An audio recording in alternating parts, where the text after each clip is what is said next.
ਵਾਹਿਗੁਰੂ ਜੀ ਕਾ ਖਾਲਸਾ, ਵਾਹਿਗੁਰੂ ਜੀ ਕੀ ਫਤਿਹ। ਵਰਤਮਾਨ ਟਾਈਮ ਇੱਕ ਆਈਡੈਂਟੀਟੀ ਕ੍ਰਾਈਸਿਸ ਦਾ ਸਮਾਂ ਚੱਲ ਰਿਹਾ ਹੈਗਾ। ਅਸੀਂ ਦੇਖ ਰਹੇ ਹਾਂ, ਇੱਕ ਪਾਸੇ ਸਾਡੇ ਕੋਲ ਬਹੁਤੇਰੀ ਨੌਲੇਜ ਹੈਗੀ, ਬਹੁਤ ਨੌਲੇਜ ਹੈਗੀ, ਇਤਨੀ ਨੌਲੇਜ, ਇਤਨਾ ਪ੍ਰਕਾਸ਼ ਗਿਆਨ ਦਾ ਸਾਰਾ ਕੁਝ, ਮੈਡੀਕਲ ਸਾਇੰਸ, ਹੋਰ ਸਾਇੰਸ ਬਹੁਤ ਤਰੱਕੀ ਕਰ ਰਹੀ ਹੈ, ਦਿਨ ਰਾਤ ਲੱਗੇ ਹੋਏ ਨੇ। ਪਰ ਇੱਕ ਜਿਹੜੀ ਗੱਲ ਹੈ, ਉਹਦੇ ਵਿੱਚ ਬਿਲਕੁਲ ਵੀ ਜਾਣਕਾਰੀ ਸਾਡੇ ਕੋਲ ਨਹੀਂ ਹੈਗੀ। ਪਰ ਗੁਰਬਾਣੀ ਸਾਨੂੰ ਸੇਧ ਬਖਸ਼ ਰਹੀ ਹੈ। ਸਾਨੂੰ ਵਰਤਮਾਨ ਸਮੇਂ ਉਹ ਆਪ ਅਕਾਲ ਪੁਰਖ ਧਰਤੀ ਦੇ ਉੱਪਰ ਆ ਕੇ ਸਾਨੂੰ ਉਸ ਬਾਰੇ ਜਾਣਕਾਰੀ ਦੇ ਰਹੇ ਨੇ। ਸਾਨੂੰ ਇਸ ਨੂੰ ਬਹੁਤ ਜ਼ਰੂਰੀ ਹੈ ਸਮਝਣਾ। ਮੈਂ ਕਈ ਵਾਰੀ ਸੋਚਦਾ, ਜੇ ਅਸੀਂ ਆਪਣੇ ਆਪ ਦੇ ਬਾਰੇ ਨਹੀਂ ਜਾਣਦੇ ਹੋਵਾਂਗੇ ਤਾਂ ਬਾਹਰ ਦੀਆਂ ਗੱਲਾਂ ਜਾਣਨ ਦਾ ਕੀ ਫਾਇਦਾ ਹੋਣਾ। ਅਤੇ ਇਹ ਸਭ ਕੁਝ ਜਾਣਕਾਰੀ ਕੋਈ ਵੈਲਿਊ ਨਹੀਂ ਰੱਖਦੀ ਜਦੋਂ ਤੱਕ ਅਸੀਂ ਆਪਦੇ ਆਪ ਨੂੰ ਨਾ ਜਾਣੀਏ। ਮੈਂ ਕੌਣ ਹਾਂ? ਪੁੱਛੋ ਆਪਣੇ ਆਪ ਨੂੰ, ਮੈਂ ਕੌਣ? ਕਿ ਮੈਂ ਜਿਹੜਾ ਨਾਂ ਦੱਸ ਰਿਹਾ ਉਹ, ਜਾਂ ਮੈਂ ਕਾਰੋਬਾਰ ਜਿਹੜਾ ਕਰਦਾ ਉਹ ਦੱਸ ਰਿਹਾ ਉਹ, ਜਾਂ ਫਿਰ ਹੋਰ ਗੱਲਾਂ ਜਿਹੜੀਆਂ ਮੈਂ ਡਿਸਕ੍ਰਿਪਸ਼ਨ ਆਪਣੇ ਪਰਿਚੈ ਦੇ ਵਿੱਚ ਦਿੰਦਾ। ਪਰ ਇਹ ਸਾਨੂੰ ਗਹਿਰਾਈ ਨਾਲ ਸਮਝਣਾ ਪਏਗਾ, ਇਹ ਸਾਡੇ ਸਰੀਰ ਦਾ ਪਰਿਚੈ ਹੈਗਾ, ਸਰੀਰ ਦੀ ਇਨਫੋਰਮੇਸ਼ਨ, ਜਾਣਕਾਰੀ ਅਸੀਂ ਦੇ ਰਹੇ ਹਾਂ। ਪਰ ਵਾਸਤਵ ਦੇ ਵਿੱਚ ਜਦੋਂ ਇੱਕ ਕੋਈ ਮਨੁੱਖ ਸਰੀਰ ਛੱਡਦਾ ਹੈ ਅਤੇ ਅਸੀਂ ਅਰਦਾਸਾਂ ਬੇਨਤੀਆਂ ਕਰੀਦੀਆਂ, ਹੇ ਪਰਮਾਤਮਾ ਵਿਛੜੀ ਹੋਈ ਰੂਹ ਨੂੰ ਆਪਣੇ ਚਰਨਾਂ ਦਾ ਨਿਵਾਸ ਬਖਸ਼ਿਓ। ਕਹੀਦਾ ਹੈ ਕਿ ਨਹੀਂ ਕਹੀਦਾ? ਕਹਿਣ ਤੋਂ ਭਾਵ ਸਰੀਰ ਤਾਂ ਜਲ ਕੇ ਇੱਥੇ ਹੀ ਮੁੱਕ ਜਾਣਾ ਹੈ, ਉਹਨੇ ਇੱਥੇ ਹੀ ਸੜ ਜਾਣਾ ਹੈ। ਪਰ ਉਹ ਜਿਹੜੀ ਰੂਹ ਜਿਹੜੀ ਉਸ ਸਰੀਰ ਨੂੰ ਚਲਾ ਰਹੀ ਸੀਗੀ, ਉਹਨੇ ਅਕਾਲ ਪੁਰਖ ਦੇ ਚਰਨਾਂ ਦੇ ਵਿੱਚ ਜਾਣਾ ਹੈ, ਜਾਂ ਉਹਨੇ ਅਗਲਾ ਸਰੀਰ ਧਾਰਨ ਕਰਨਾ ਹੈ। ਜੋ ਵੀ ਉਹਦੇ ਕਰਮਾਂ ਦੇ ਅਨੁਸਾਰ ਡਿਸੀਜਨ ਹੋਣਾ, ਉਹ ਵੱਖਰੀ ਗੱਲ ਹੈ, ਉਹ ਆਪਾਂ ਅਗਲੇ ਹੋਰ ਐਪੀਸੋਡ ਦੇ ਵਿੱਚ ਡਿਸਕਸ ਕਰਾਂਗੇ। ਪਰ ਇਸ ਐਪੀਸੋਡ ਦੇ ਵਿੱਚ ਆਪਾਂ ਗੱਲ ਕਰ ਰਹੇ ਹਾਂ, ਮੈਂ ਕੌਣ? ਅਤੇ ਪਿਤਾ ਪਰਮਾਤਮਾ ਸਾਨੂੰ ਦੱਸ ਰਹੇ ਨੇ ਕਿ ਬੱਚਿਓ, ਤੁਸੀਂ ਇਸ ਸਰੀਰ ਨੂੰ ਚਲਾਉਣ ਵਾਲੀ ਐਨਰਜੀ, ਕੌਨਸ਼ੀਅਸ ਐਨਰਜੀ, ਚੈਤन्य ਸੱਤਾ, ਰੂਹ, ਆਤਮਾ ਹਾਂ।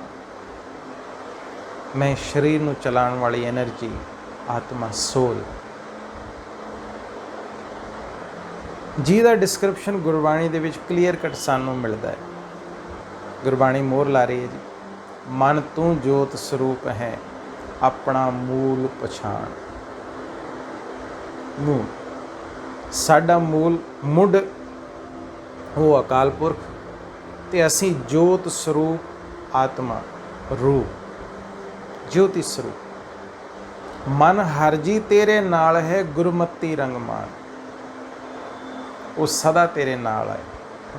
ਗੁਰਮਤ ਦੇ ਆਧਾਰ 'ਤੇ ਰੰਗਮਾਨ ਮੀਨਸ ਇਸ ਦੁਨੀਆ ਦੇ ਵਿੱਚ ਜਿਹੜਾ ਕੰਮ ਤੂੰ ਕਰਨਾ ਆਇਆ ਉਹ ਆਨੰਦ ਨਾਲ ਕਰ। ਮੂਲ ਪਛਾਣੈ ਤਾਂ ਸਹੁ ਜਾਣੈ। ਕਿਤਨਾ ਕਲੀਅਰ ਕੱਟ ਇੱਕ ਇੱਕ ਗੱਲ ਗੁਰੂ ਸਾਹਿਬ ਸਾਨੂੰ ਦੱਸ ਰਹੇ ਨੇ। ਮੂਲ ਪਛਾਣੇ, ਜੇ ਇਸ ਮੂਲ ਨੂੰ ਤੂੰ ਪਛਾਣੇਗਾ, ਆਪਣੇ ਆਪ ਨੂੰ ਪਛਾਣੇਗਾ, ਤਾਂ ਸਹੁ ਪਿਤਾ ਪਰਮਾਤਮਾ ਨੂੰ ਜਾਣ ਸਕੇਗਾ। ਤਾਂ ਸਹੁ ਜਾਣੇ ਜਨਮ ਮਰਨ ਕੀ ਸੋਝੀ ਹੋਈ। ਜਨਮ ਮਰਨ ਦੀ ਸਾਰਾ ਇਹ ਚੱਕਰ ਦਾ ਸਾਨੂੰ ਨੌਲੇਜ ਕਲੀਅਰ ਹੋ ਜਾਏਗੀ ਸਿਰਫ ਇਸ ਗੱਲ ਉੱਪਰ, ਜੇ ਮੈਂ ਆਪਣੇ ਆਪ ਨੂੰ ਜੋਤ ਸਰੂਪ ਆਤਮਾ ਜਾਣਦਾ, ਪਹਿਚਾਣਦਾ ਹਾਂ।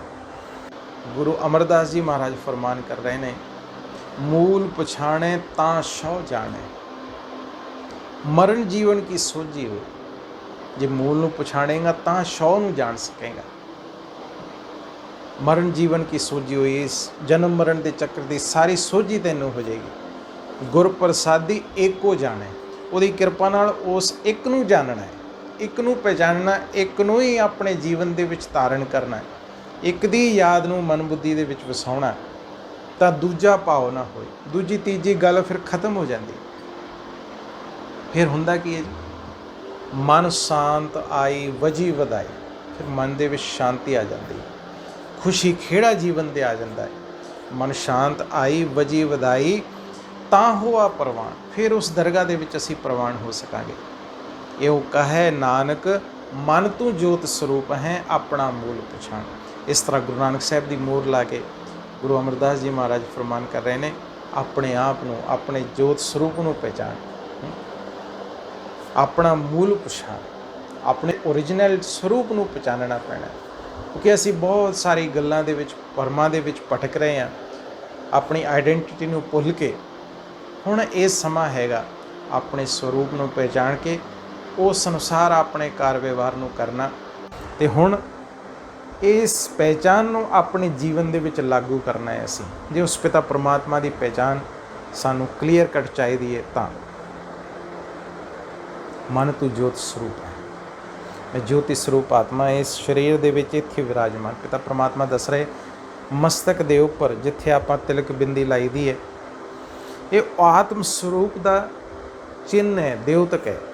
ਇਹ ਸਾਨੂੰ ਦਰਸਾ ਰਿਹਾ ਹੈ, ਦਿਖਾ ਰਿਹਾ ਹੈ ਕਿ ਆਤਮਾ ਇੱਥੇ ਵਿਰਾਜਮਾਨ ਹੈ, ਇੱਥੇ ਰਹਿ ਕੇ। ਕਈ ਨਹੀਂ ਕਹਿੰਦੇ ਮੇਰੇ ਤਾਂ ਕਰਮ ਹੀ ਇੱਦਾਂ ਦੇ ਹੈ, ਮੇਰੇ ਤਾਂ ਕਰਮ ਹੀ ਮਾੜੇ ਹੈ, ਮੇਰੇ ਭਾਗ 'ਚ ਪਤਾ ਨਹੀਂ ਕੀ ਲਿਖਿਆ ਹੋਇਆ ਹੈ।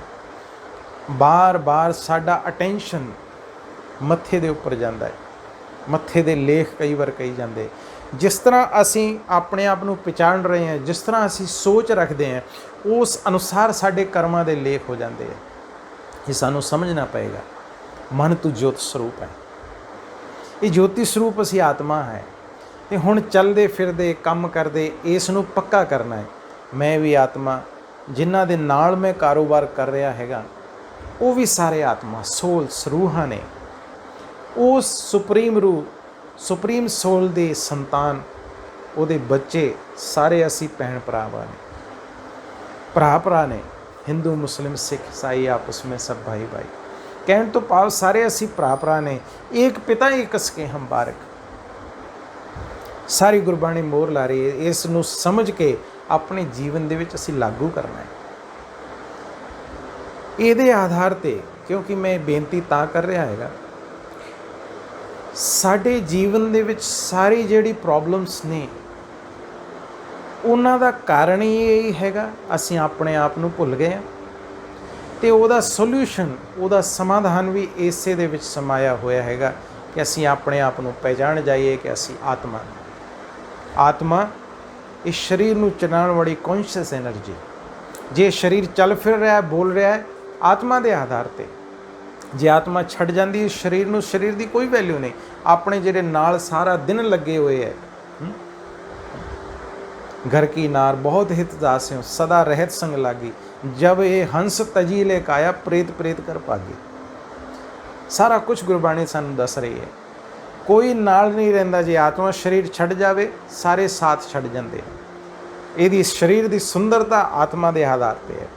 तो मैं अपने आप नूं चलदे फिरदे आत्मा पक्का करना है। मैं शरीर नूं चलाउण वाली कॉन्शियस एनर्जी बहुत शक्तिशाली तुहानूं फील होएगा, बहुत एनर्जेटिक तुसी फील करोगे। मैं आत्मा शरीर नूं कंट्रोल कर रही है। शरीर मैनूं कंट्रोल करने वाला नहीं, मैं शरीर नूं कंट्रोल करने वाली एनर्जी।